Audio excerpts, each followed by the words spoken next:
Buenas tardes. Bienvenidos a la clase 2 del curso de formulación de proyectos del Diplomado en Planificación Estratégica de la Universidad Las Peruanas. En esta clase vamos a retomar el esquema de Dobson, Starsky y Richards que les presentamos en la clase anterior. La idea es que podamos ver qué herramientas podemos aplicar al análisis del entorno, ¿no? Como habíamos visto, en el esquema de Dobson, Starsky y Richards, nosotros aplicábamos nuestra matriz FODA para hacer un análisis organizacional, ¿correcto? Detectando las fortalezas y debilidades de la organización, vale la redundancia, detectando así, ¿no? También las oportunidades y las amenazas en el análisis del entorno. Sin embargo, como vivimos en un país que tiene peculiaridades y regionalidades, etcétera, dependiendo del entorno en el cual ustedes puedan desarrollar sus proyectos, que finalmente es el fin último de esta clase, de este curso, ¿no? Que ustedes puedan desarrollar proyectos, nos vamos a sumergir un poco en el análisis del entorno, pero utilizando otras herramientas, ¿correcto?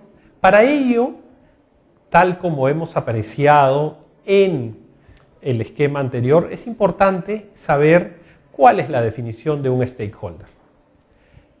El concepto de stakeholder es un concepto desarrollado a lo largo de los años 60 en la literatura académica de el management, ¿correcto? Sin embargo, se le reputa a Edward Freeman, un profesor de la Escuela de Negocios de Darden de la Universidad de Virginia, el crédito de haber sistematizado adecuadamente la definición de stakeholder. En la definición de stakeholder del profesor Freeman, se entiende que un stakeholder es cualquier persona o grupo que pueda ser afectado o que pueda afectar a la organización.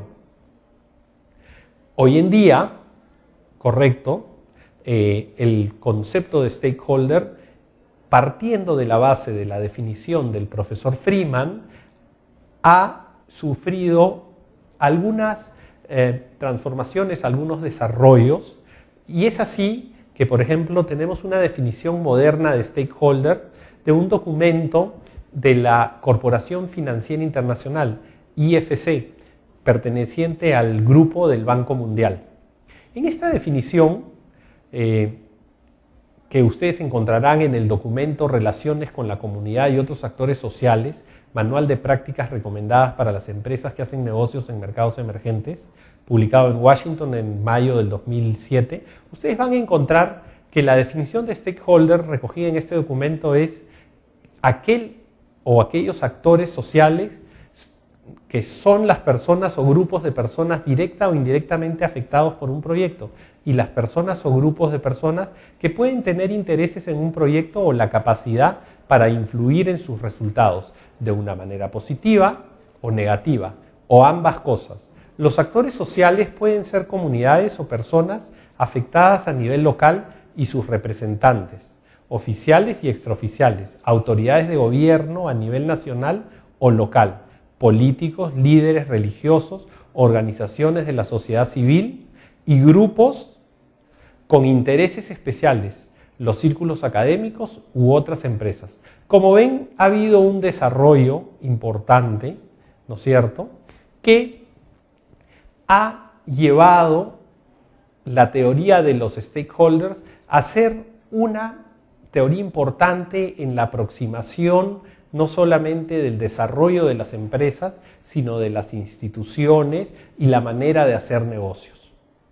Así se ha desarrollado un concepto que se llama diálogo de stakeholders o stakeholder engagement, que consiste básicamente en identificar los stakeholders clave a través del análisis de stakeholders y priorizarlos. Luego, conocer de las expectativas de los stakeholders, las cuales deben ser procesadas, ¿no es cierto?, en función al tamaño de los stakeholders, el nivel del éxito y el tipo de actividades o industria, la cultura organizacional y el modelo de gobierno de la institución.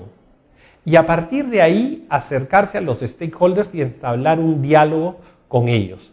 Es decir, a partir del conocimiento de las expectativas de los stakeholders y del interés de la institución, la organización, la empresa en emprender determinada actividad, es que debo analizar y procesar las expectativas de los stakeholders, ¿correcto?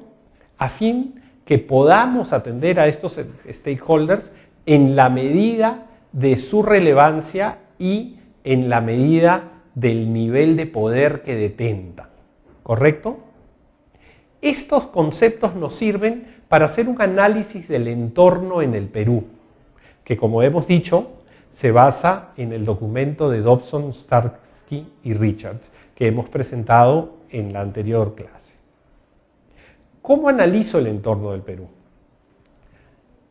Tenemos que entender que nuestro país, ¿no es cierto?, es un país diverso. En palabras de Luis Jaime Cisneros, un filólogo, profesor de la Universidad Católica, muy reputado, el Perú es un país pluricultural y multilingüe, ¿correcto?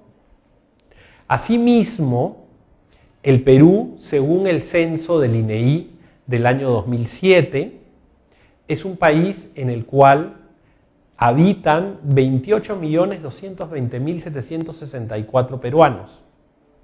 Y un dato curioso, existe una composición por razas de acuerdo a un documento publicado por la CIA, ¿no es cierto?, la Central de Inteligencia del Gobierno de los Estados Unidos, y en ese documento se establece que el Perú está compuesto por 45% de amerindios, 37% de mestizos, 15% de blancos y 3% de afroperuanos, japoneses, chinos y otras razas, ¿correcto? Entonces, es nuestro país un país diverso. En este orden de ideas, también nuestro país es visto desde otros ángulos. Un estudioso holandés, Geert Hofstede, que visitó el Perú en los años 70, reunió trabajos de investigación y fue analizando las culturas nacionales de diversos países. Así, en esta matriz que podemos apreciar el modelo Hofstede, que es una de las matrices que Hofstede presenta en su trabajo, él identifica la distancia hacia el poder versus el individualismo y colectivismo. El Perú es un país, en la visión de Hofstede, en el cual hay una gran distancia hacia el poder y hay un bajo individualismo. Es decir, nosotros funcionamos como una sociedad colectiva. Sin embargo, hay un respeto importante hacia el poder. En otras sociedades, como Austria, Finlandia, Noruega, Suecia, Irlanda, Dinamarca, Países Bajos, Suiza, Alemania, inclusive Italia, Bélgica, Francia, ¿no es cierto?, España, hay un alto individualismo, ¿no? En España tal vez en menor grado que Francia, Bélgica e Italia, ¿no?, como ustedes los ven en el cuadrante en el que aparecen esos países, ¿no? Pero te muestra un poco cómo esta cultura nacional define al individuo promedio. No quiere decir que todos los individuos de esos países se van a comportar como se refleja en este cuadrante. Sin embargo, ¿no es cierto?, el habitante promedio de ese país se comportará como se espera, ¿no es cierto? Entonces, así las cosas, después de haber visto una visión general de cómo es el peruano promedio, cómo es la cultura nacional del país, nos centraremos en identificar algo del entorno que es común y corriente en nuestros días, ¿no? Y para ello nos plantearemos la pregunta de por qué se generan los conflictos.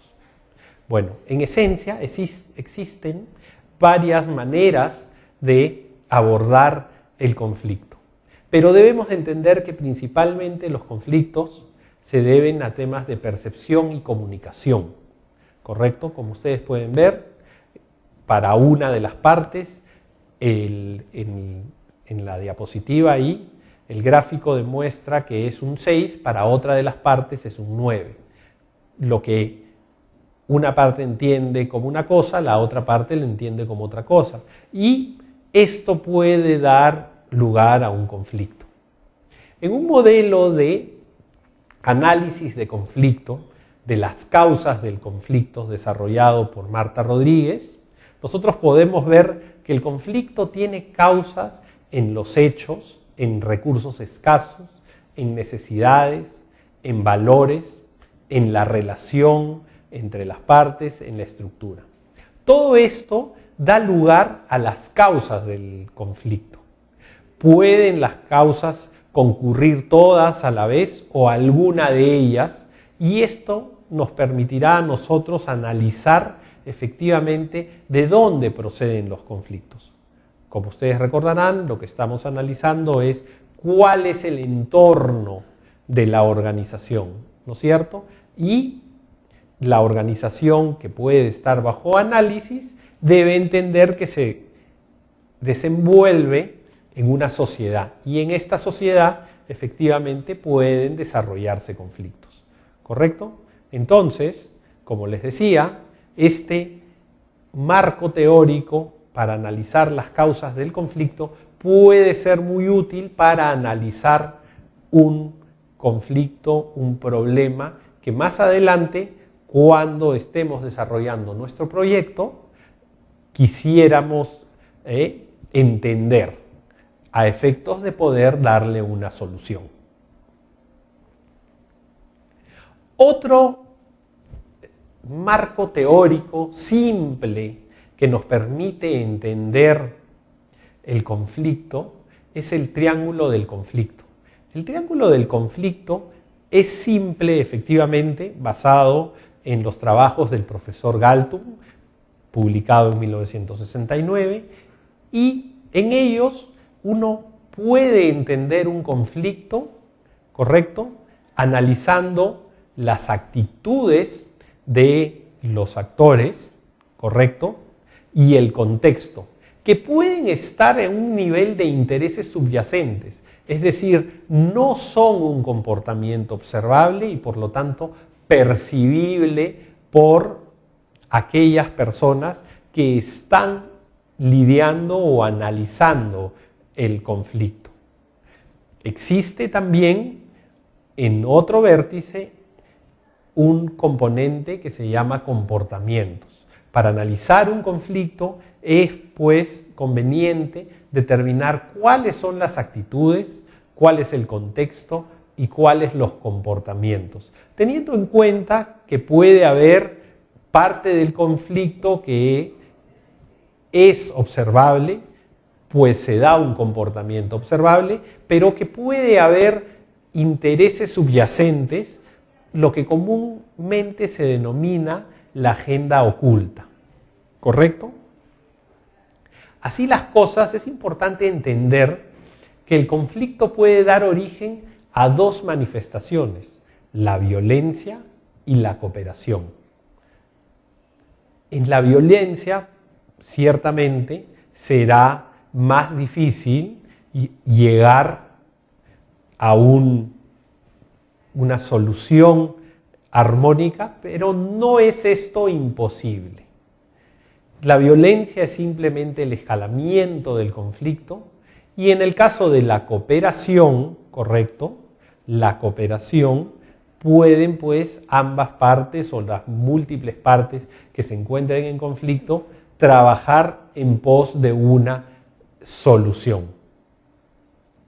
No se debe de confundir, ¿no es cierto?, el conflicto con la violencia. No necesariamente en todos los conflictos existe un resultado de violencia. Por tanto, el conflicto se puede gestionar para lograr resultados positivos, es decir, lograr la cooperación, ¿correcto? Pero para ello es necesario comprender la naturaleza del conflicto, lo cual podemos lograr con herramientas como el triángulo del conflicto. La administración del conflicto requiere prevenir cuando hay un problema o conflicto latente, resolver cuando hay un conflicto manifiesto y contener el conflicto cuando hay violencia.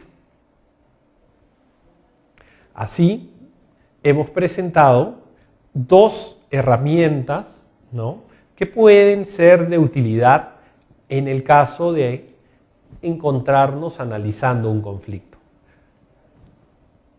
Es similarmente aplicable el marco de causas del conflicto con el triángulo del conflicto. Pueden aplicarse en distintos planos para entender la naturaleza del conflicto, dependiendo del nivel de análisis que deseamos desarrollar. Por un lado, vamos a enfocarnos en el marco de causas del conflicto, en los hechos, en los recursos, en las necesidades, en los valores, en la relación y en la estructura. Y en el otro, el triángulo del conflicto, nos centraremos en el comportamiento observable y en los intereses subyacentes, de los cuales tenemos información a través de actitudes y contexto por un lado y por el otro lado comportamientos. Este es el entorno en que debemos considerar para aplicar nuestro análisis con la matriz FODA, que como vimos en la clase pasada, se centraba en la búsqueda de fortalezas, debilidades, amenazas y oportunidades. No necesariamente al momento de analizar el entorno solamente vamos a recurrir a la matriz FODA. Como hemos visto, una herramienta en la clase pasada, el análisis PEST o PESTEL, nos puede también ilustrar en relación al entorno. Nuestro interés ha sido brindarles aquí algunas ideas, algunos marcos y herramientas que les puedan permitir a ustedes determinar el entorno.